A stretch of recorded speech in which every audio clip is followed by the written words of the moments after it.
Olá pessoal, tudo bem? Hoje estamos dando início a mais um episódio do nosso podcast e estamos aqui hoje com o João Paulo, que é coordenador de produção animal do CNA. Seja bem-vindo, João Paulo. Obrigado, é um prazer estar aqui com vocês hoje. Prazer é todo nosso. João Paulo, eu queria que você me contasse um pouquinho como é que foi tua história, a tua trajetória dentro da zootecnia, né? Desde a tua graduação, o que te trouxe a zootecnia? Você escolheu a zootecnia? Nossa Senhora.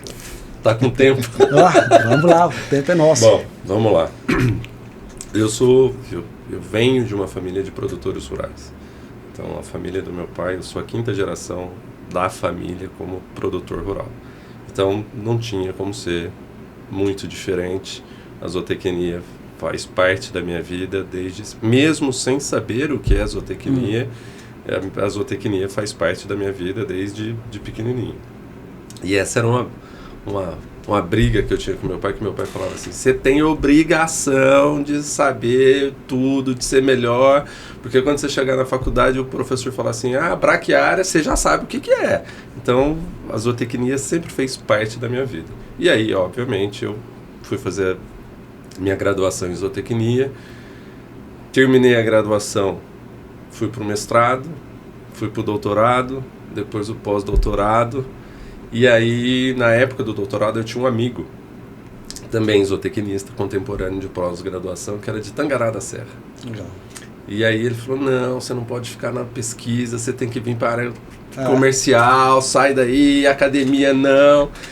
E aí eu fui para o Mato Grosso, para trabalhar numa empresa de nutrição animal. E fiquei 6 anos no Mato Grosso, como zootecnista, como coordenador, supervisor de uma área no norte do Mato Grosso.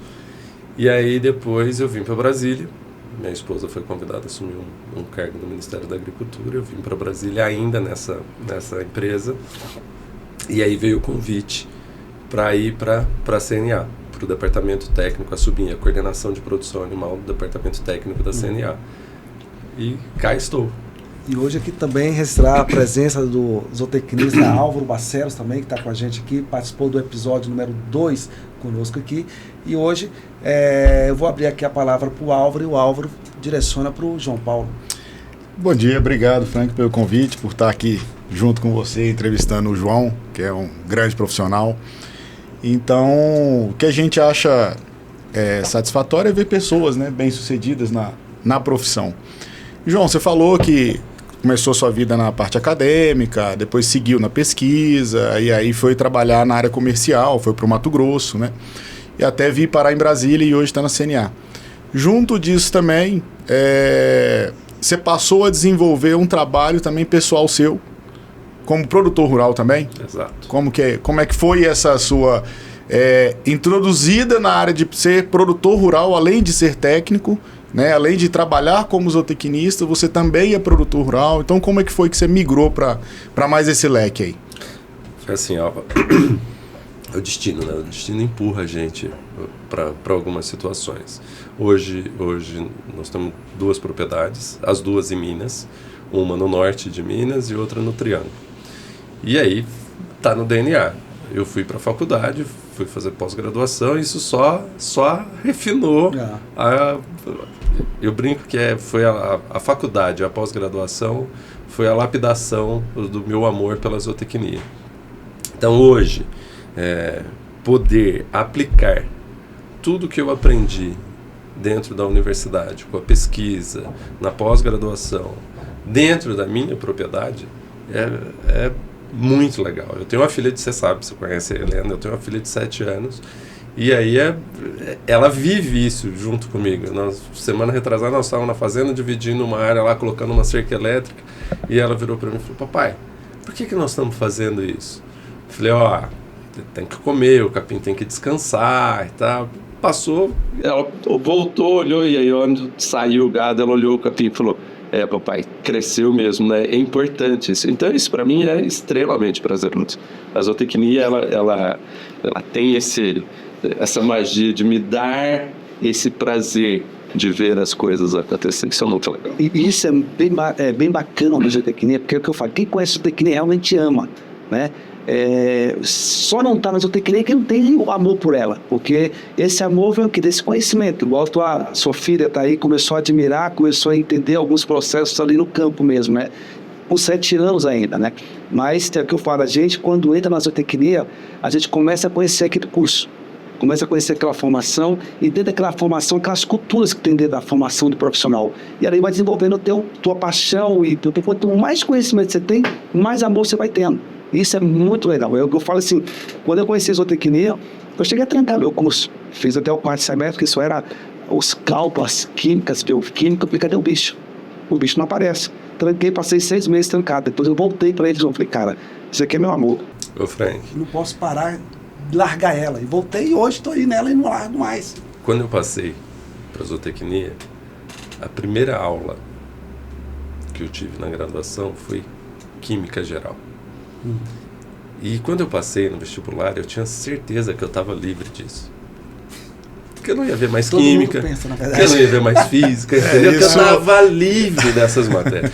E aí a primeira aula, Química Geral. Aí eu falei, bom, Química Geral, tá bom, né? Vai ser só Química Geral. Aí veio Química Analítica, Química Orgânica, Bioquímica, Biofísica. Eu falei, cara, eu tô no lugar errado, não é possível. Não, quando eu vi matemática, estatística, Cálculo, puta. eu fiquei horrorizado, porque na minha cabeça eu não ia fazer isso nunca mais na minha vida. E foi uma coisa que hoje a gente entende o porquê que teve, né? Porque pra gente calcular uma ração, pra gente calcular até mesmo quem trabalha com melhoramento genético, precisa conhecer de estatística, precisa conhecer de cálculo. Então, mas no início é bem frustrante, que você entra achando que vai usar chapéu e botina e tocar boi o dia inteiro. Ô Álvaro, eu acho que esse é um ponto importante. Porque eu formei em 2006, ou seja, eu estou fazendo 20 anos de formado. Não parece, eu sei que a carcaça não parece. Né? Já tem 20 anos de formado.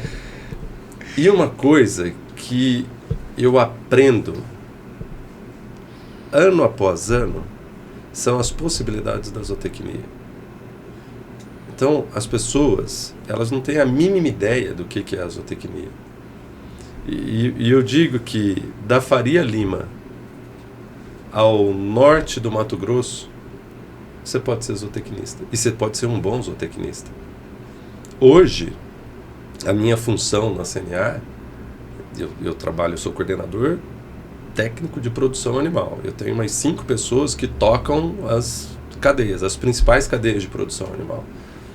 Aí você fala assim, a minha esposa briga comigo, ela fala, você vai de botina? Eu vou de botina. Eu trabalho na CNA, na casa do produtor. Ou seja, um trabalho extremamente executivo. Exato. Que, você tá teoricamente, de paletó. as pessoas estão de terno e sapato. Não, eu tô de paletó, mas eu tô de botina. Porque, primeiro, eu estou na casa do produtor rural. Segundo, eu sou produtor rural, eu sou zootecnista, eu sou terceiro, ser zootecnista não é só uma profissão, é um estilo de vida. Então, você se veste de acordo com o seu estilo de vida. Dentro da minha coordenação, eu tenho mais 2 zootecnistas. Os 2 zootecnistas, hoje, é uma realidade totalmente diferente. Quando nós estávamos na área comercial, eu formulava ração, eu ia para o campo, eu vi um boi, deu acidose, ajusta aqui, ajusta ali, o manejo da pastagem. Hoje não. Hoje nós estamos discutindo lei. O que está acontecendo? Quais são... a China colocou uma medida de salvaguarda. O que é isso? Então, a zootecnia, ela me proporciona olhar de maneira macro para as coisas. E eu posso ser zootecnista sem ir na fazenda. Com certeza. Eu posso ser zootecnista indo na fazenda. Ou estando numa fábrica de ração, estando no mercado financeiro. Eu posso ser zootecnista lá na Faria Lima, operando na bolsa. Sim. Então, eu tenho um leque monstruoso de atuação. E isso eu fui aprendendo após os anos. Porque quando eu saí da graduação, eu não tinha ideia. Eu não tinha ideia do tamanho e do que era a zootecnia. Entendeu? Hoje eu olho e falo assim, nossa, tem uma sobrinha, a sobrinha agregada, né? Que na verdade ela é sobrinha da minha esposa. E ela foi estava na época de fazer o vestibular, e ela falou assim para mim, João, e aí? Se eu fizer zootecnia, eu vou ter que ficar na fazenda e tal, eu sou do interior de São Paulo, aqui não tem muito, eu vou ter que ir para o Mato Grosso. Eu falei, peraí, senta aí, vamos conversar. Aí fiz uma lista para ela das pessoas que eu conhecia, que eram zootecnistas e que trabalhavam em São Paulo, literalmente na Faria Lima, olhando para o mercado. O que eu vou fazer? Como é que está o mercado do boi? Como é que está o mercado da proteína animal? Puta, esse cara tá indo para o confinamento? Não, ele não tá, mas ele entende muito de mercado. Ele direciona, ele sabe direcionar o caminho. Olha, eu como produtor vou ligar para o Frank, e aí, João, a tendência é de alta, trava seu boi, não trava seu boi, está na hora de comprar o milho, mas ele não está indo lá, ele não está indo na fazenda, mas ele é zootecnista, ele estudou para isso e ele está direcionando. Ele estuda gráfico o dia inteiro. Entendeu? Na frente do computador, ar-condicionado, esse cara não toma sol. Do mesmo jeito que tem o outro zootecnista que está lá no confinamento, que está fazendo a dieta, que está fazendo a leitura de coxo, que está ajustando a dieta do animal, que está melhorando o manejo, está na hora de jogar água, está na hora de tirar água, limpa a água do bebedor. Então é um universo isso. A zootecnia é fantástica, né, cara? E eu quero... Conta para mim um pouco como você vê hoje o papel do profissional de zootecnia no mercado externo. Fundamental. Eu comentei com vocês, a China colocou uma medida, e não é exclusiva contra o Brasil, mas olhando para o mundo, né? Uma medida salvaguarda contra a carne bovina. A nossa função é olhar e entender isso. E aí, que rumo que isso vai tomar? Qual o impacto que isso tem? Quem que faz essa leitura? Quem faz esse tipo de leitura? O Álvaro é produtor rural também, confina, tem uns animais dele lá. Como é que ele vai fazer? Qual é o impacto que isso tem para ele? Ele tem as atribuições dele, porteira para dentro. Ele precisa de uma pessoa que olhe da porteira para fora. Com certeza. Entendeu? E nos então, acessórios da porteira para fora. Quem está fazendo isso? Quem tem conhecimento profundo da cadeia? Os zootecnistas. Somos nós. Os zootecnistas. Entendeu? Então eu consigo olhar o macro. E aí, obviamente, eu estudar e me aprofundar em comércio exterior, o que está acontecendo fora? Por que a China fez isso? Qual é o impacto que isso tem? Eles podem colocar, eles podem tirar, quando vai? Como é que está a oferta de carne no mundo? O que a gente espera disso? Mesmo porque o comércio está inteiramente ligado diretamente à produção animal. É isso. Então, se a gente é o profissional da produção animal, eu preciso produzir para entregar para a indústria, para entregar para o comércio, seja exportação, seja consumo interno. Então, é muito importante que quem vá fazer zootecnia, quem conhece da zootecnia, saiba que são essas as áreas de atuação, né, que o zootecnista tem. Então, assim, você tem que conhecer não só do mercado regional, mas você tem que conhecer do mercado nacional e do internacional para você ir guiando, né, tanto os seus clientes como assessoria ou o seu próprio negócio para que ele seja cada vez mais próspero. Exato. Né? Eu acho que não estudamos juntos, mas somos contemporâneos de época de graduação. Na nossa época, era mais difícil, Frank. Você tinha que ir para a biblioteca, não tinha o telefone... Poucos profissionais no campo mostrando essa área. A coisa vem crescendo muito. Era um mundo diferente. Você falou que está com 20 anos de formado? Eu estou com 22. Então é realmente a mesma época. Né, que nós nos formamos numa década de qual o zootecnista era poucos profissionais, sempre dentro da fazenda, pouquíssimas mulheres. Né? Hoje a gente tem uma grande quantidade de mulheres trabalhando no campo, trabalhando no mercado financeiro, sendo zootecnista de mão cheia, e a informação circulando por conta da internet. Quando eu entrei na faculdade, você comentou das mulheres, quando eu entrei na faculdade, a minha turma já era meio a meio. Em 2012, eu fui dar aula na Unesp de Ilha Solteira, para agronomia e para zootecnia. 60% da turma já era mulher. Olha aí. 60% da turma já era mulher.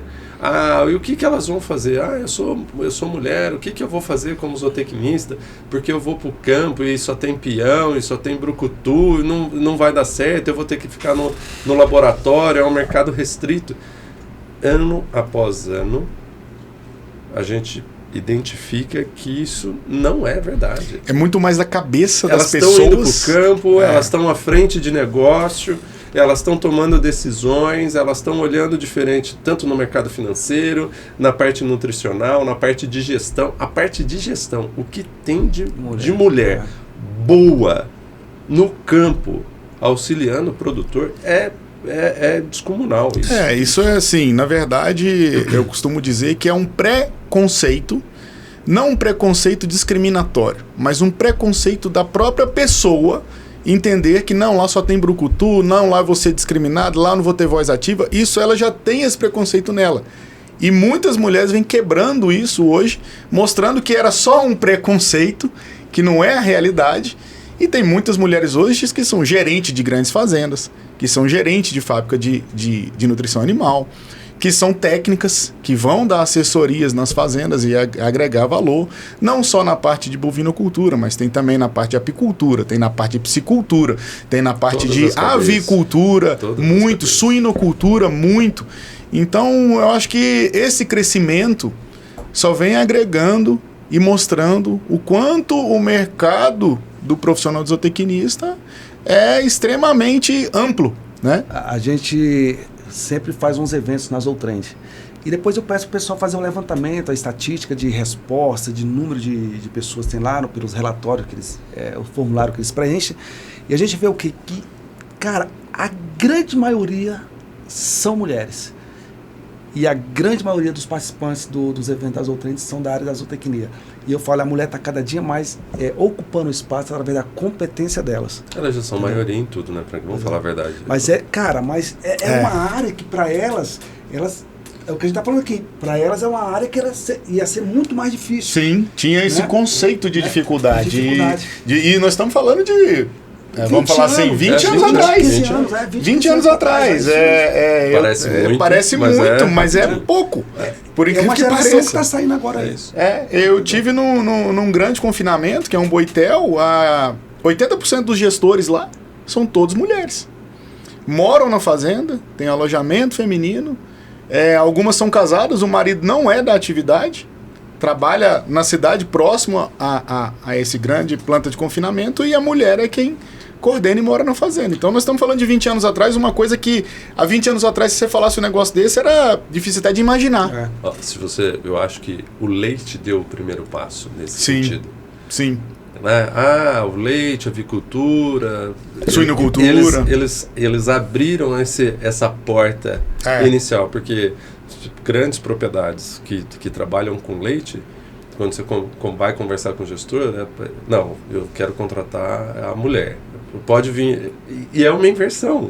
Se você olhar a visão anterior, eu estou falando que eu preciso de um funcionário, do peão, do homem. Não, eu não quero ele, eu quero a mulher, porque a mulher é mais cuidadosa, ela tem mais zelo com o animal, a questão da limpeza da ordenha vai ficar melhor, então eu preciso de uma mulher para vir assumir a operação. Exato, e assim, uma coisa que eu levei o assunto nosso para ir para essa parte da mulher, levando em consideração que você vem criando suas filhas, que agora você já tem duas, né, João? Já na fazenda. Então, uma coisa que eu percebo 90% das pessoas da atividade de ciências agrárias tem um berço na atividade. Ou cresceu no sítio dos avós, ou cresceu na chácara do tio, ou na fazenda dos pais, como no seu caso, filho de produtor. E essa sucessão, normalmente, ela é feita de maneira muito natural e se torna um estilo de vida quando a criança tem convívio com esses animais e com a fazenda. Então, assim, a sua filha está sendo preparada para ser uma sucessora, não só uma herdeira, né? Se ela quiser atingir, mas mesmo que ela não queira, é um negócio que vai cair no colo dela. Então ela tem que, no mínimo, entender do que é um alqueire e um hectare, porque ela vai ser proprietária de uma empresa rural. E é muito importante isso. Então, construir tudo isso. Eu tenho alguns produtores amigos que têm dificuldade de sucessão porque ele frequenta a fazenda durante a semana, durante a semana os filhos estão na escola, final de semana ele está na cidade descansando e o filho não conviveu com a fazenda. Então hoje que os filhos se tornaram adultos, não querem nem saber da fazenda, não sabem onde ela começa, não sabem onde ela termina, e ele gostaria de entregar a empresa para eles, e não tem sucessão, esse é herdeiro, né? Então eu acho que é muito importante essa construção, né, da sucessão da atividade. Sem dúvida. Né? E sendo menino ou menina, hoje está indiferente. Esse é um assunto que a gente leva muito a sério em casa. Então, minha mãe às vezes briga comigo e fala assim, ela é menina, como é que você vai fazer isso? Por quê? Porque ela vai pro curral, vamos fazer um manejo com gado. Ela senta lá com um caderninho, ela anota o brinco, ela anota o peso e vamos que vamos. Ela fala, às vezes nós estamos gritando, eu grito o brinco para ela marcar o peso, né? Aí tem hora que ela senta assim, ela achou o lugar dela no curral, que ela olha e fala, já viu o brinco? Então, isso para mim, como pai, isso é muito gostoso. Eu também... E ela tá no convívio, é isso. Eu também tenho 3 filhos, e os meus 2 mais velhos são meninos. O mais velho já não mora mais nem no Brasil, mas sabe selar um cavalo, sabe tocar um boi, sabe onde começa, a fazenda é onde termina. Sempre que ele me liga, ele pergunta, pai, como é que tá a fazenda? Quantos boi vendeu? O que você tá fazendo? Então existe um interesse, apesar dele não estar aqui, ele sabe que aquilo dali, ele foi criado, né, dentro do sistema. O do meio já está falando em ser da atividade, né? Ele não está fazendo 2º grau, mas já está falando em ser da atividade. E ele me cobra, pai, quero ir para a fazenda. Esses dias ele falou, pai, sonhei 3 dias seguidos que eu estava na fazenda. Então isso pra gente é música para os ouvidos, né? Certeza. E a minha filha pequenininha de 6 anos, mesma coisa, ela já vai pro curral, já me ajuda no sentido de, pai, eu quero ir trabalhar com você. Então, ela entra no curral, acompanha marcar animal, acompanha pesar, acompanha tudo isso, e quando sai, ela já faz alguns comentários. Nossa, pai, aqueles bois que a gente marcou aquele dia, pesou agora, eles aumentaram o peso, né? Estão maiores, e quando que vai vender? Então, esse raciocínio e esse convívio vai formando os sucessores de que vão, na verdade, tá dando sequência no que a gente vem fazendo, né? Isso. Acho que a ideia é por aí. Mas isso é bem interessante, porque você vê assim, que é uma geração que vai seguindo o traço, o perfil da nossa geração também. Porque eu lembro que na minha época, meu pai ele tinha uma pegada do agro, mas ele tinha um comércio, ele mexia com comércio, mas tinha a pegada dentro do agro. Lá em casa nós somos 3 irmãos, eu fui o único que caí pro lado do agro. Mas eu caí por quê? Porque eu acompanhava mais meu pai. É isso aí. Né? Eu acompanhava mais meu pai. Então quem ia para a roça com meu pai era eu que ia. Né? Às vezes chegava período de férias, eu falava, pai, eu quero passar minhas férias lá na roça. E aí eu ficava morando na casa do peão lá com ele, lá com a peãozada, brincando com os filhos do peão e tudo mais. E aquilo ali para mim era o máximo, entendeu? Meus irmãos não queriam. Meus irmãos já queriam ir para outro lado, férias, ia viajar, né? A minha avó na época morava em Brasília, e aí eles vinham para cá. E eu ficava no meio da roça. Então eu passava uns 30 dias de férias na roça. E isso terminou dando o quê? Uma liga maior entre eu e meu pai. Então eles foram para outras áreas, que não tem nada a ver com agrárias, né? E eu vim para agrária. E quando eu lembro que eu fui fazer o vestibular para zootecnia, tinha zootecnia e agronomia. E aí, naquela época, ninguém sabia direito o que era zootecnia. Mas eu já sabia, né? O que era zootecnia, eu sabia que ia mexer com bicho, então eu vou fazer isso. Aí eu falei, pai, vou fazer zootecnia. Ele falou, não, por que você não faz agronomia? Eu falei, não, pai, eu quero mexer com bicho. E aí eu fui fazer zootecnia. Fiz zootecnia, né? Depois graduei, fiz um mestrado, doutorado, e segui na zootecnia, mas não larguei. Mas isso devo porque a convivência que eu tive lá atrás com meu pai. É exatamente onde a gente vinha falando, né? Existe um berço que fez com que você seguisse e que essa sua época de criança te transformou num profissional. Sim, e hoje tem mais. Quem sabe toda a história, quantos hectares tem a terra lá, a fazenda, quem sabe tudo, só é uma pessoa. Você. Eu. Agora, olha só. Meus irmãos não sabem de nada disso. Olha como é apaixonante. Nós estamos contando histórias Sim. de sucessão, de pessoas que estão ligadas de alguma forma com fazenda, com agro. A zootecnia, ela é tão democrática, que isso não é uma regra. Sim. Quando eu estava professor na Unesp, eu tinha alunos que tinham essa origem de fazenda, do agro, e eu tinha alunos que nunca tinham pisado numa fazenda. Então não é uma regra. Não é uma regra. Não é uma regra. Mas você normalmente pode ser zootecnista, entendeu? Sem ter tido Você pode o berço na fazenda. Mas normalmente me realizei e foi. E às vezes o cara não teve o berço de fazenda, mas ele teve o berço de convívio com o animal. E quando ele convive com o animal, seja pet, seja uma galinha que seja num galinheiro da casa do tio, ele desenvolve uma relação de amor na qual te leva a seguir essa profissão. Dificilmente você vai ver um zootecnista. Por que você fez zootecnia? Porque dá muito dinheiro. Você não vê esse tipo de coisa que você vê em outras empresas. Porque é bom para fazer concurso público. Você não vê.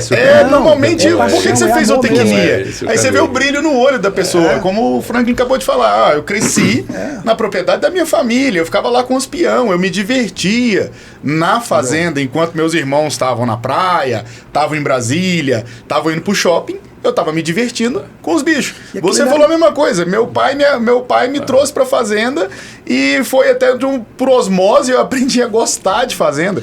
E eu a mesma coisa. Cresci nos sítios dos meus avós, no qual eu tinha meu cavalo e se torna um amigo, você ajuda um peão, você vai no galinheiro colocar ração, você vê as vacas sendo ordenhadas, você cria amor pelo aquele bezerro.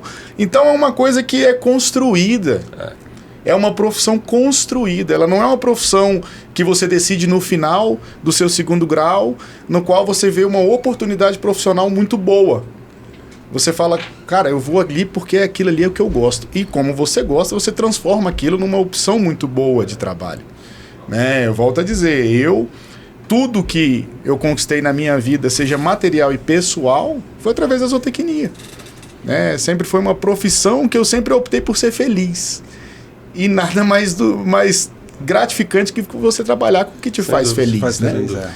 Então eu sempre optei por isso. Então assim, a minha esposa não é do ramo, mas ela me apoia 100%. Eu sou muito ausente dentro de casa e ela cuida dos meus 3 filhos. 2 são do primeiro casamento e ela abraçou como dela também. E eu tenho paz para eu estar trabalhando e sendo feliz e ao mesmo tempo provendo as coisas para todos eles. Então eu acho que a zootecnia é realmente um estilo de vida. Ela é uma profissão que te escolhe, quando você é novinho. Você não escolhe ela para passar num concurso público, como eu falei, não escolhe ela. Eu vi pessoas falando assim, não, eu optei por fazer administração de empresa, porque eu trabalhava no caixa de um banco e eu via que os maiores depósitos eram feitos de construtoras de prédio. E aí eu falei, vou fazer administração que eu vou montar uma construtora para mim, porque dá muito dinheiro. A zootecnia não é assim, cara. Não. É amor, cara, é que eu falo, zootecnia é paixão. Zootecnia, ou o cara ama, ou o cara larga ela. Entendeu? Ele vive isso, né? Não, é o que eu falo, o cara não entra ali. É muito raro o cara que caiu de paraquedas ficar nela. Mas o cara que fica. Tem o porquê. Então, gente, eu você ainda discorda disso, eu tô vendo. Não, porque veja só. Uma coisa, se eu pudesse voltar no tempo, e lá em 2006, encontrar com o João, recém-formado, eu vou te dar o meu exemplo. Eu, recém-formado, meu pai falou, vai pro mestrado. Eu não queria fazer mestrado. Por mais que eu tivesse construído, durante a minha graduação, um currículo para ir pro mestrado, eu não queria fazer mestrado, eu queria voltar, eu queria ir pro campo, entendeu? Nossa, eu quero ver boi. Essa era a minha vontade no momento. Essa ia ser a minha próxima pergunta. O que te levou a seguir o meio acadêmico, já que você tinha a botina na terra? Pois é. E meu pai foi uma pessoa muito importante para isso. O meu pai ele é uma pessoa importante. Meu pai faleceu em 2013. Mas ele continua sendo, ele tem marcos na minha vida.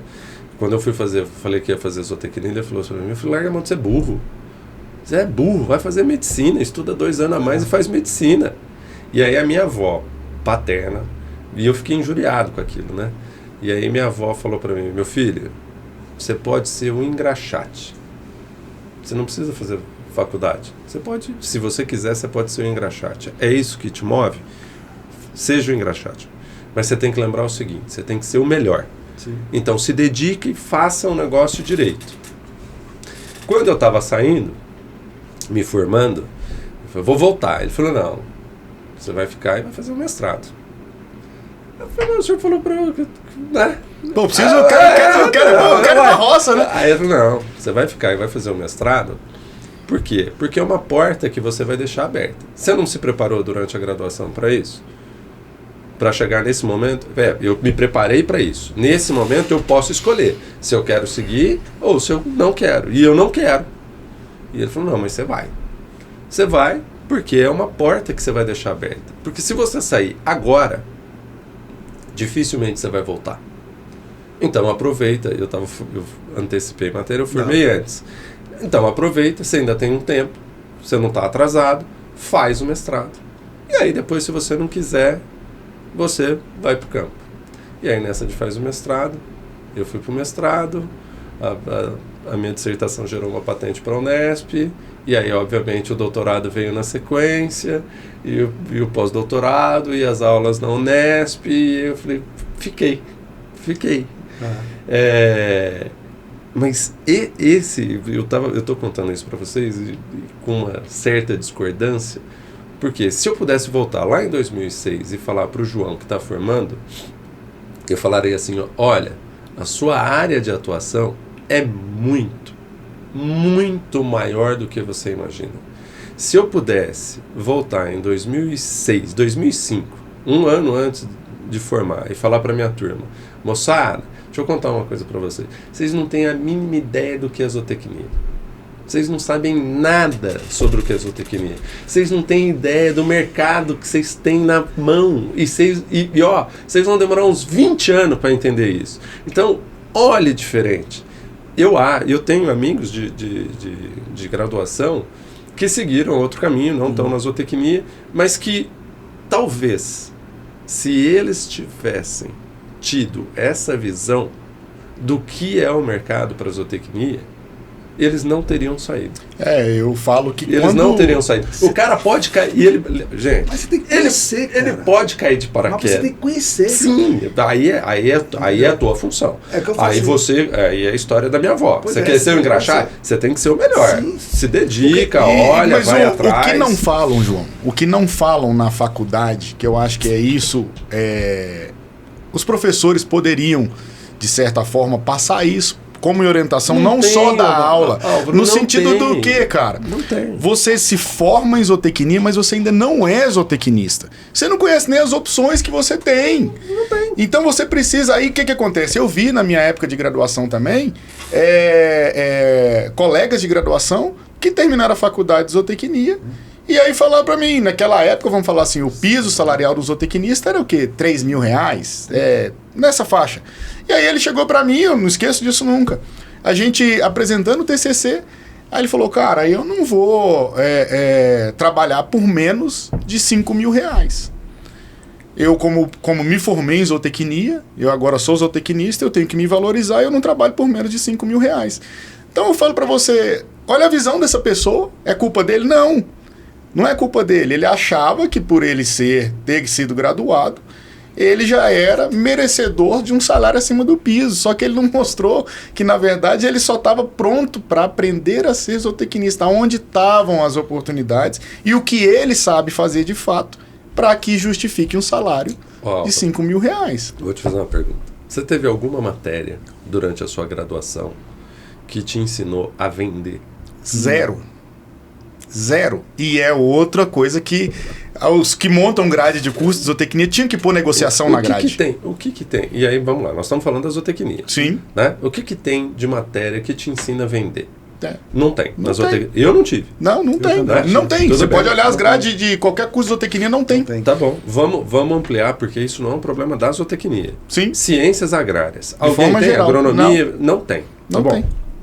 Vou pegar o exemplo do seu amigo. O que ele... E aí eu não estou falando de vender algum produto. Sim. Entendeu? Sim. Eu sou representante comercial, eu vou trabalhar com João, não é isso. A venda, ela é igual eu falo, a venda ela não é só vender algo. Você se vende até para arrumar uma namorada, pô. Sim. Entendeu? Isso. Então, quando eu olho para a zootecnia, eu falo assim, gente, tem um potencial enorme. Exatamente. Enorme. Eu vou para uma entrevista de emprego, o que eu estou fazendo? Eu estou me vendendo. Exatamente. Eu estou me vendendo. Eu estou me vendendo para Não aquela é- eu não empresa. estou vendendo um saco de sal. Não Eu estou tô vendendo Não estou profissional. vendendo um vermífugo, não estou vendendo, eu estou vendendo a minha mão de obra. É isso. E aí é que eu falo, quando a pessoa sai da faculdade, a mão de obra dela é limitadíssima. Ela ainda não sabe, de fato, aplicar. Existe uma diferença muito grande entre você ter o conhecimento e você saber aplicar aquele conhecimento. E o aplicar vem com experiência, cara. Com a vivência dele. Lógico. E aí a pessoa não Vivência tem de vivência é. e bate o pé que não, eu não trabalho por menos que isso. Então ele não está sabendo se vender. Pronto. E está limitando. Por exemplo, quando ele falou para mim que queria ganhar R$2.000 acima do piso, que a gente, como recém-formado, vamos dizer, outro, se ganhar 30% do piso, pode botar a mão pro céu, né? O cara já queria ganhar acima do piso, então, ou seja, ele fechou todas as portas para ele, porque ele não soube se vender. Olha E só. aí, essa pessoa, eu nunca mais encontrei, infelizmente, o cara até, gente boa demais, mas essa pessoa eu tenho certeza, eu sei que ele não tá na área, e que se você conversa com ele, ele fala, não, foi a pior coisa que eu fiz na minha vida, foi ter feito zootecnia. Ele não se achou. A culpa não foi da zootecnia. Ele João. não se achou. Ele Ele não não é. se achou. A culpa Aí não foi da sobre, zootecnia. Não é sobre o curso, não é sobre a graduação, é Isso. sobre ele. É A outra maneira coisa. que ele se vendeu dentro da profissão foi É ele. errônea. Acabou. Mas só que ele responsabiliza a profissão. Não, mas é mais fácil. Mas né? é muito- Sim, aí ele arruma uma justificativa, né? É mais fácil. Ele arruma, Não, eu não tenho... sou eu, é você. E aqui O em Brasília a problema gente tá vê comigo, muito tá isso. contigo. Você precisa arrumar um culpado. Lógico. Exato. Aí quando você Pra- arruma a justificativa, você se isenta da sua responsabilidade. Sim, lógico. Então eu vejo muito aqueles que não, isso aqui não dá nada, aí passa num concurso e vai viver daquele concurso e falar mal a vida inteira de uma profissão na qual a profissão não tem nada com isso. Não, é sobre a pessoa. Como ela lida com isso. E assim, ó, a questão do dinheiro. Quanto que você vai ganhar? Qual é o salário? Enquanto você olhar para o dinheiro, você vai patinar. Exatamente. Não olha Ele pro é dinheiro. consequência, O dinheiro, cara. ele vem. O dinheiro ele Não- é consequência. Você tá falando isso porque você ganha Porque você tá bem posicionado Você ganha bem e e tal, tal, não tá tal. preocupado. Não, é postura. Não se preocupe com o dinheiro. Isso Ele aí. vem. Se você faz um trabalho bem feito, É. as pessoas enxergam, reconhecem e o dinheiro vem. Ele é Acabou. consequência É isso. da Não- sua vida. Não que o dinheiro vai te levar lá. Você entra, vai galgando, vai conquistando e, consequência disso, o dinheiro isso, vem não chega entrando. pra você. E aí você vai se tornando uma pessoa bem-sucedida dentro da sua atividade. João Paulo, como que você vê hoje o profissional que está saindo da graduação, profissional zootecnista hoje, para esse mercado de trabalho que está aí, que está gigantesco, de portas abertas aí, tem pouca gente aí entrando nele, dentro da zootecnia. Ô Frank, a gente, nos últimos 2 anos, a gente abriu alguns editais para contratação de técnicos na área. E isso tem me preocupado. Como técnico, como zootecnista, isso tem me preocupado. Porque nós estamos com uma... E aí, para mim, é uma contradição monstruosa, né? As pessoas dizem, eu não consigo me enquadrar, não consigo arrumar Eu não um tenho emprego, oportunidade, o sim. emprego não tem. e o que a gente tem visto, na verdade, é o inverso. Contrário. Nós estamos buscando e não estamos achando essas pessoas. Então, há uma... E aí, óbvio, não que não apareça ninguém, mas a qualidade das pessoas que estão aparecendo, ela está abaixo do que o mercado está procurando. Então, assim, ó, o que eu diria para você, para o aluno de zootecnia, se dedique. Porque mercado tem. Mercado para o zootecnista tem. E tem bastante, tem demanda. É o que eu falei para vocês. Olha, eu não imaginava, eu aprendo ano após ano o que é a zootecnia. Então, eu tenho diversas oportunidades, em diversas áreas diferentes. Eu tenho desde o cara que quer fazer o concurso, e aí eu posso falar porque eu fui professor, hoje eu sou professor da pós-graduação da FASU, já fui professor da Unesp e de Ilha Solteira. Possibilidades da faculdade, da universidade, da área de pesquisa, da ciência, passando pela fazenda, mercado, é muito amplo, é muito vasto o campo de atuação que a gente tem. Então, potencial e demanda tem. Você acha que esse profissional está escorregando, está patinando em quê? Excelente pergunta. Excelente pergunta. Porque você tem a demanda, se tem a demanda, tem oportunidade. Tem, mas aí, e tem aí gente. Aonde que esse cara tá errando? Aonde que esse cara tá patinando? Então, aí a gente tem que separar o joio do trigo.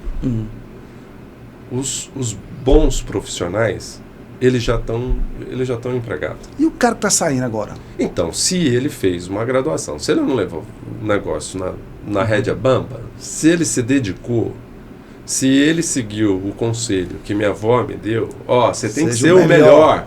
Você tem que ser o melhor. Ah, então só o primeiro da turma que vai se empregar. Não é isso. Mas o às vezes esse primeiro nem vai o outro que tá lá. Ele tem que se, João, ele tem que se dedicar. Exato, complementando essa dedicação que você falou, só fazendo um complemento, eu acho que essa dedicação ela não tem que ser só acadêmica, de tirar notas boas.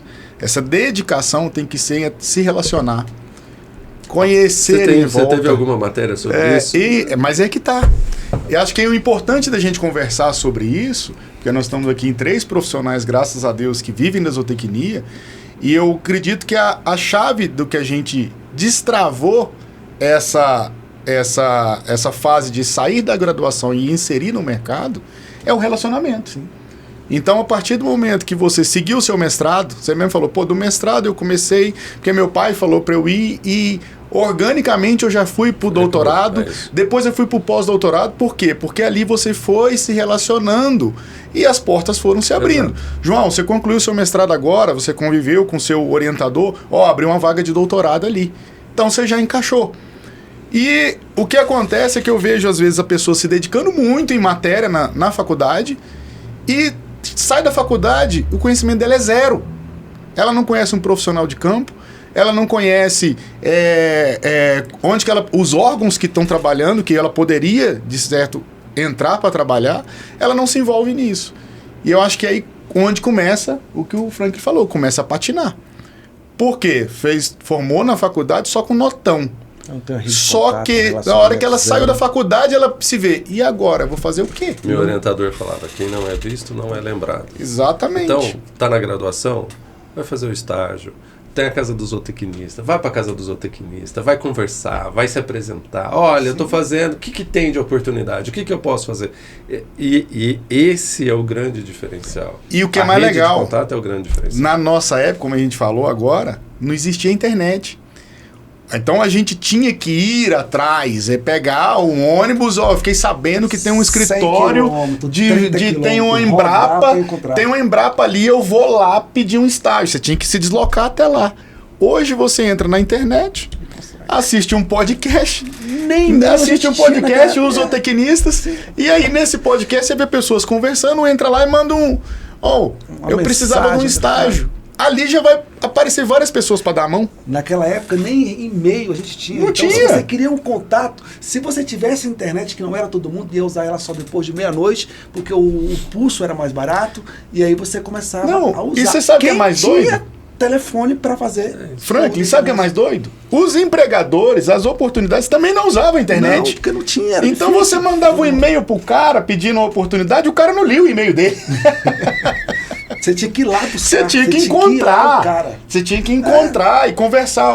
Você é responsável da fábrica? Eu posso vir aqui, ficar com você aqui? Eu posso ver como você trabalha? Agora, olha só. Toda essa facilidade, e eu posso dizer para vocês, o Álvaro viveu isso comigo, a gente trabalhou junto. Hoje tem propriedades. Eu posso dar um exemplo para vocês do Mato Grosso, eu posso dar um exemplo para vocês de Goiás. Tem propriedades, desde fazendas de cria, de ciclo completo, confinamento, que buscam estagiários e não conseguem estagiários. Não consegue. E remunerado. Entendeu? Coisa que na nossa época pagava. Era assim, pagava. Eu pagava. Eu também pagava. Eu tinha que recebendo e não consegue. Não consegue, exatamente. Engessou, ficou complicado. Tem a questão trabalhista agora, só pode o estagiário só pode ir por conclusão de curso e tal. Tudo bem, mas ainda assim não consegue. Não consegue. A gente tinha, enquanto eu estava no Mato Grosso, tinha demanda de produtores por estagiário para ir atuar durante períodos específicos de manejo da fazenda e não conseguia. Tem um amigo nosso que tem um confinamento aqui, ó, em Formosa. E ele não consegue estagiar. Do lado. E assim, nós... O cara pode ir de bicicleta pro confinamento. Eu tenho que rodar 100 quilômetros para chegar... Não. Ele pode ir de bicicleta. Assim, ó, ele vai de bicicleta pro confinamento. E não consegue. Então, Frank, é assim, ó. Uma iniciativa que está faltando? Os bons estão alocados já estão empregados. Eu não tenho dúvida nenhuma então, disso. Essa dedicação... Essa meiuca aí, ó, o cara que está indo em cima do muro, ele tem tempo para corrigir. É possível corrigir. Mas ele tem que se dedicar. Sim. Ele tem que se dedicar. Eu tenho um aluno de graduação que ele fez zootecnia e aí reprovou. Foi o primeiro ano que ele fez e tal, foi lá, ele precisava tirar 8 na prova para passar, e aí eu corrigi a primeira folha dele, ele tinha zerado tudo, eu nem terminei de corrigir a prova dele, e aí ele foi lá e pediu para ver a prova. Aí olhou a prova e tal, olhou a primeira folha, virou, foi para a segunda folha, falou: professor, o senhor não corrigiu. Aí eu olhei e falei, não vou falar o nome dele não, fulano, não vai dar, nem que você gabaritar a segunda parte, você não vai tirar 8, mas daqui que eu vou corrigir. Aí corrigi e tal, e aí ele acertou meia questão, tirou meio na prova, aí eu falei, tá bom, agora ó, meio. Aí vai, agora sim, professor, agora essa é a minha nota. Essa é a minha nota. Te encontro ano que vem. E ele foi o ano que vem, patinou, e foi aquela loucura, e eu falava pra ele, cara, você tá prestes a formar. A matéria era forra de cultura e pastagem. Você está prestes a formar, você tem que mudar. Hoje, ele formou, é zootecnista, ele toca uma operação, a questão de rastreabilidade e tal, de um grande confinamento no Mato Grosso do Sul. É um profissional excelente, excelente. E aí eu falo para ele, cara, você é o exemplo que dá tempo, é possível. Porque ele tinha levado, ele estava no 4º, 5º semestre, estava para formar já. E aí ele deu uma reviravolta na vida dele, falou, não, vou tocar. E hoje ele está à frente de uma operação grande e fluindo as coisas. Você falou do 4º semestre. Você acha que é difícil o cara virar essa chave no último semestre? Só se ele quiser. Só depende dele. Isso que eu ia te falar. Só depende dele. Eu tive um aluno. Eu acho que até depois de formado. Só depende mas, tipo dele. assim, ela estava dentro da academia no finalzinho, no último semestre ali, eu falei, se você for dessa forma, você vai sair profissional. Agora, se você continuar te estudando, você não vai virar. Você ainda tem chance de virar essa chave nesse restinho de tempo aqui. E aí ela meteu as caras, foi para cima e saiu. Hoje está empregada aí numa multinacional. Eu tenho uma frase que eu gosto muito, que é, não sabendo que era impossível, ele foi lá e fez. Sim. Então, só depende da pessoa. Se você quiser, é possível. Se você quiser, é possível. Eu achei isso fantástico nela. Falei, cara, você me surpreendeu. Porque eu falei assim, você ia patinar. É a 2ª graduação dela. Você ia patinar e não ia sair do lugar. Você ia ficar igual estava a primeira aí atrás aí. Engavetada. E virou. É possível. Eu, particularmente, te respondendo de forma bem direta. E vocês conhecem a pessoa. Eu acredito. Depois eu falo para vocês quem é, mas vocês conhecem ela. Vocês vão ver que é uma pessoa bacana, fantástica, batalhadora, viradora, mas virou no finalzinho do segundo tempo, ela roda a chave. Eu falei, cara, que joia. Encaixou, né? Foi. E aí, ó, hoje conseguiu um emprego, segue a vida dela aí no campo, aí trabalhando, maravilha. João, e hoje na CNA, você como o gestor de produção, o que são os maiores desafios hoje, você hoje na sua atual função? Vixe, Maria, vai ter que aumentar o tempo. Não, olha só. É importante, porque é um órgão, né, é nacional, então a gente quer entender quais são os maiores desafios hoje na sua função da produção animal lá dentro, né, que vai direcionar nacionalmente as tendências que estão vindo, o que está perdendo, o que está fluindo, né, o que seria? Álvaro,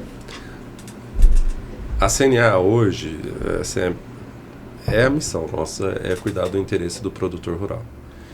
E aí quando eu falo, minha função é cuidar do interesse do produtor rural, inclusive do meu, que sou produtor rural, é uma coisa muito ampla. Eu acho que fica meio Pode vago. imaginar várias coisas. Você pode imaginar várias coisas. Conversa, mas o que é? E aí, de fato, o que vem? Aonde vocês estão atuando? Então, eu vou te dar alguns exemplos. Certo. Quando a gente pensa na tilápia, o Brasil tem despontado. É um setor que tem crescido.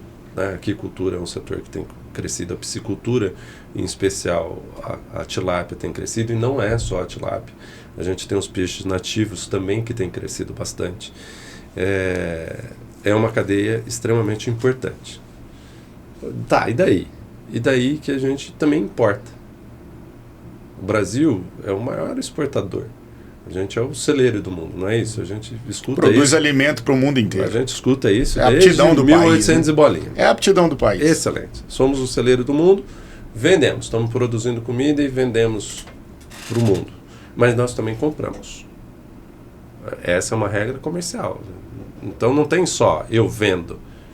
O outro país que está comprando também quer vender algo para a gente, a balança comercial. Relação comercial. É isso aí. Só que nós precisamos tomar cuidado, por exemplo, quando eu vou importar um produto do agro para o Brasil, quais são os protocolos sanitários que tem nesse país? Porque eu posso ter uma doença específica lá naquele país, X, que eu não tenho aqui. E aí, quando isso acontecer, eu posso dizimar a produção nacional. Então, essa atuação de olhar e falar assim, não pode vir a tilápia do país X, porque lá eles têm uma doença Y que não tem aqui no Brasil, e isso vai prejudicar a cadeia. Então, quem barra isso? É o Ministério da Agricultura. Então, vamos no Ministério da Agricultura e vamos respaldar o Ministério para suspender esse tipo de importação. A questão da salvaguarda da China. É possível, não é? E aí, qual é o impacto que isso tem? Vamos tirar as cotas? Não vamos tirar as cotas? Os frigoríficos estão querendo redistribuir essa cota entre eles. Para nós produtores, isso é importante? Qual é o impacto que isso tem? Então, essa é a área de atuação da CNA. Quando a CNA olha para uma situação como essa, nós vamos redistribuir as cotas. Isso vai ser bom para o produtor ou vai ser ruim? Não, vai ser ruim. Então, nós vamos lá e vamos atuar. Vocês não podem fazer isso. Ou não, isso é bacana, tem que fazer, entendeu? Então, esse é um pouquinho do nosso dia a dia. A pecuária de leite. O produtor nacional, ele está sangrando há anos, ele está sofrendo. E aí nós estamos batendo recorde atrás de recorde de importação de leite da Argentina e do Uruguai. São essas coisas que era a próxima pergunta. Entendeu? Os caras estão mandando... Qual a justificativa disso? Se a gente produz para exportar, já numa situação de crise constante, porque infelizmente a cadeia do leite é o tempo inteiro um desafio muito grande, e vem importação de leite. Penalizando o cara que está aqui dentro. Me explica isso, João. Você que é desse mercado. Olha só, olha que legal. Você acha que lá em 2006 eu tinha a mínima ideia que eu ia atuar como zootecnista, brigando, pedindo uma medida de antidumping contra a Argentina e o Uruguai para impedir, para taxar a importação de leite para o Brasil, que está matando o produtor rural? Não tinha a mínima ideia que eu ia fazer isso. Olha a amplitude da zootecnia. E sim, isso é isso que nós estamos fazendo hoje. Não, mas o que é isso? Isso significa que eles estão vendendo o leite para o Brasil mais barato do que o preço que eles vendem lá. E aí isso mata o produtor aqui. Sim. Quando a gente acompanha a curva de importação com o preço do litro do leite pago ao produtor, ele está matando o produtor brasileiro. O produtor está deixando a atividade. O leite é o produto mais protegido no mundo. Então os outros países têm tarifas de importação para o leite altíssimas, porque ele é o alimento mais protegido do mundo. Qual é o impacto disso? Nós, Mercosul, tarifa zero, eles estão mandando leite pra cacete pro Brasil, e aí nós estamos matando o produtor. O produtor sai da atividade. Quando o produtor sai da atividade, a gente deixa de produzir e ficamos passa dependente de comprar de fora. E aí ele vai vender... João, e o custo de produção deles lá é bem mais baixo do que o nosso aqui. Esse leite mesmo importado, como se diz, chega mais barato do que o que é produzido aqui no Brasil? Chega. Então uma relação comercial pesada. Então, veja só, são coisas diferentes. Certo. Uma coisa a gente pode avaliar custo de produção. E aí, quando a gente avalia custo de produção, a gente deveria ter uma paridade. Então, com as tarifas que eu pago, com a tributação que eu tenho, com a tributação que ele tem, quando eu olho para a fazenda, que eu tenho que preservar uma parte da minha fazenda, e ele não. Então, eu tenho que equiparar isso. Mas não é sobre isso que nós estamos falando. O que nós estamos falando é, independente do custo de produção dele, ele está pegando um leite que está sendo vendido a R$1, só para exemplificar, sim, não sim, é esse o valor. Independente. Mas ele está sendo vendido no mercado nacional a R$1 e ele está me vendendo esse leite por 80 centavos. Entendeu? Entendi. E aí não importa se eu consigo ou não. E ele vem em momento... E veja só, gente, é mercado. É isso que eu ia falar. É mercado. É mercado, entendeu? O consumidor final, de certa forma, é beneficiado por esse leite que vem de fora. Não é.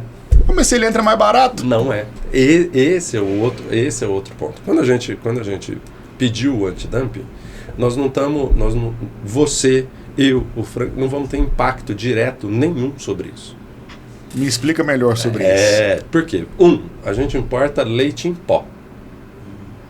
Certo. Diferente da carne, que eu mando o bife, eu trago leite em pó. Eu não trago leite fluido. E aí o que acontece? Esse leite em pó, ele é utilizado pela indústria. Você não vai na gôndola do mercado e pega esse leite em pó. Entendeu? E ainda assim, para o leite em pó que você encontra na gôndola do supermercado, olhando para mim, para você como consumidor, a gente excluiu ele da tarifa.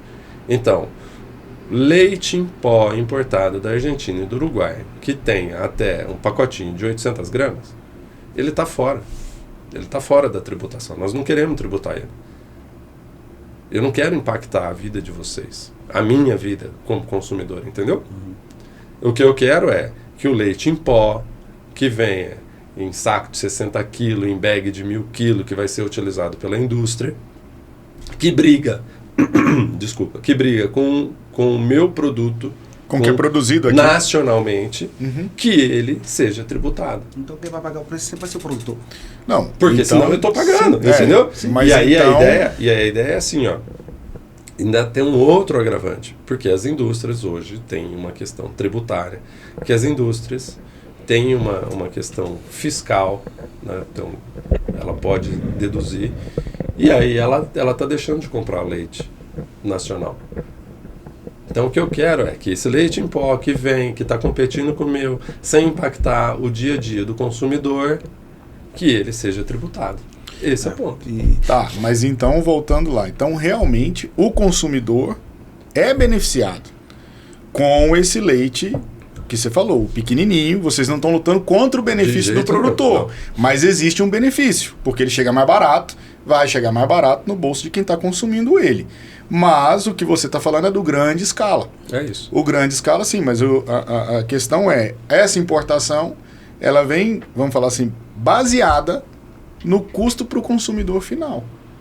Aí é que tá. Você não vai ter esse impacto, óbvio. Quando você vai... Faz o teste. Hoje, a hora que a gente sair daqui, passa no mercado. Não. E acha uma embalagem de leite em pó, que é o que a gente importa, para comprar que venha da Argentina ou do Uruguai. É muito pouco. Ele não vem. Sim, você está dizendo que não tem, eu já vi. Não estou dizendo que não tem. Eu estou dizendo que é irrisório. É muito pouco. Que esse daí atende a um nicho de mercado. Você vai num supermercado específico que tem um padrão maior, é possível que você encontre. Entendeu? Mas ele não é o produto do dia a dia.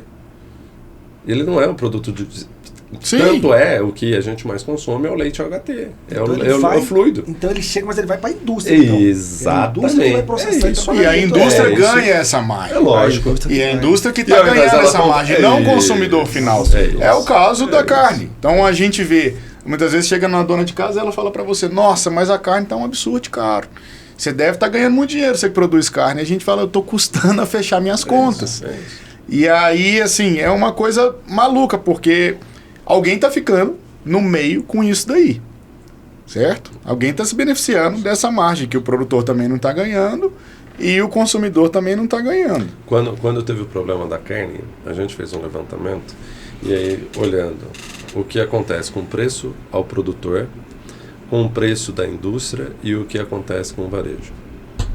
E aí o preço do produtor despenca, a indústria cai, mas muito menos do que o do produtor e o varejo se mantém.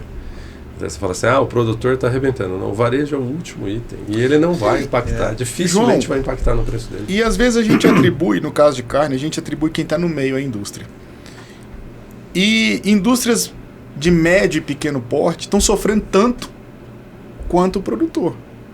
Muitas, inclusive, quebrando. E aí é que eu falo, o que você, com a CNA, consegue avaliar de tudo isso? Como que é feita essa avaliação lá? De novo, a gente olha o interesse do produtor rural. O que está acontecendo? O que eu posso fazer? Quais são as medidas que eu posso tomar no âmbito nacional para que isso mude? Porque se o pequeno e o médio industrial sai do mercado, a gente tem menos opções. Então, a gente tendo menos opções, a gente vai partindo para os monopólios. Então, e fica refém. Aí, para isso, eu posso te dizer, qual a atuação da CNA? Quando teve a compra de uma grande indústria comprando outra grande... Isso aí, eu ia chegar nisso. Nós entramos no CAD. Olha, o CAD precisa avaliar. Então, para algumas regiões, não pode acontecer essa venda. A gente vê isso em outros países. A gente vê grandes indústrias querendo comprar outras grandes indústrias no país e o governo entrando no meio intercedendo. Exatamente. E, infelizmente, aqui as coisas a gente não tem visto dessa forma. E essa briga. Essa é uma área de atuação da CNA. Entendi. Então, quando houve essa movimentação dessa compra, a gente entrou no CAD, porque o CAD avalia. Quem faz isso é o CAD. O CAD Sim. vai avaliar se é possível ou não é possível. É triste, porque nós éramos 3 empresas, agora virou 2. Aí o que aconteceu? No parecer final do CAD, ele voltou à venda de uma unidade e tirou do contrato que não podia expandir. Uma das empresas não podia expandir uma determinada região. Então isso saiu do contrato. Então, sim, volta a expandir, não vai fazer reserva de mercado, é essa planta estratégica, ela tem que sair. Você não pode ficar com ela, você vai ter que vender ela para outra instituição. E isso é muito, muito interessante, né? Você contando toda essa história para a gente aqui hoje. E para quem está aí do outro lado aí, o que consegue perceber disso tudo? Nós falamos um pouco de sucessão, falamos um pouco de trajetória profissional, isso tudo área da zootecnia e do zootecnista hoje. Exato. Falamos aonde o João Paulo hoje está exercendo a profissão dele como coordenador da produção animal dentro do CNA e na parte do mercado internacional também. Falamos de leite, falamos de carne, falamos de sucessão, falamos de histórias, né? E isso é muito interessante. Hoje, o profissional de zootecnia, vocês viram um pouco do que é essa profissão aí da zootecnia, tá bom? João Paulo, eu queria que você falasse um pouco, deixasse uma mensagem aí para o profissional que já está no mercado, aquele que está saindo da graduação, né, e tem medo de enfrentar o mercado, as oportunidades daí. Qual é a mensagem que você deixa para esse profissional da zootecnia? Para o estudante e para o profissional que já está no mercado, está com medo de trocar a área de atuação dele dentro da zootecnia. Olha, eu diria para você, não tenha medo. Não tenha medo. Se é o que você quer, se esse é a tua área de atuação, se esse é o teu sonho, vai. Vai, porque o mercado é amplo, possibilidades, são muitas as possibilidades que se tem hoje no mercado, então acredite nisso. Esse é o cara que está já atuando. Para quem está na graduação, talvez, acho que a mensagem mais importante é: tenha uma rede de contato. Se relacione. Se relacione, exato. Se relacione, porque esse é o grande diferencial. O famoso network. Esse é o diferencial. Esse é o diferencial. Eu tinha um amigo, um grande amigo, que ele falava assim: uma forma de medir a importância que você tem na sociedade é quantos telefonemas você precisa dar para falar com o presidente da República. E aí eu vou medir o seu grau de importância. Quanto mais telefonemas você precisar fazer para chegar no presidente da República, significa que sua rede de contato ela está tá fraca, ela precisa ser fortalecida. Quanto menos telefonemas você precisar dar para falar com o presidente da República, significa que você tem uma rede de contato forte. E esse cara, quanto mais forte for a sua rede de contato, mais alto você vai voar, sem sombra de dúvida. Sem sombra de dúvida. Eu gostaria de, como se diz, somar com isso que o João falou. Eu acho que para quem está se formando, a melhor opção é se relacionar, né? Porque você se relacionando, as oportunidades vão vir. E para quem já está atuando, eu acho que é sempre respeitar o seu instinto, respeitar o seu sentimento, nunca vá contra ele. Então, se você está sentindo que a outra oportunidade vai te realizar, você vai ser mais feliz, mas que existe um risco, siga seu instinto. Agora, se você está sentindo que tem tudo de bom lá, mas o seu instinto está dizendo, não vá, respeita. Todas as vezes que eu desrespeitei o meu instinto, eu tive problema. Então, por experiência própria, essa é a dica que eu digo, né? No mais, queria agradecer, tá aqui mediando, viu, Frank, ter chamado. João, muito obrigado aí por estar compartilhando aí sua trajetória na zootecnia. Acho que é muito importante, muito importante. Como eu falei no início, é um grande profissional. E vamos para frente. É isso aí, pessoal. Eu agradeço a participação do João Paulo aqui conosco no nosso podcast. Agradeço também a participação do Álvaro Barcelos aqui também, zootecnista conosco aqui no nosso podcast. E a gente vai estar sempre com as portas abertas e trazendo um profissional da zootecnia. Se você tem interesse em participar do nosso podcast, entre em contato com a nossa equipe que a gente vai agendar um horário e você vem para cá. O podcast é exclusivamente para profissionais da zootecnia, tá? Então, se você é zootecnista, a gente tem as portas abertas aqui para você. E o colega que não é zootecnista, a gente vai liberar o acesso para ele assistir a todos os episódios aqui do nosso podcast.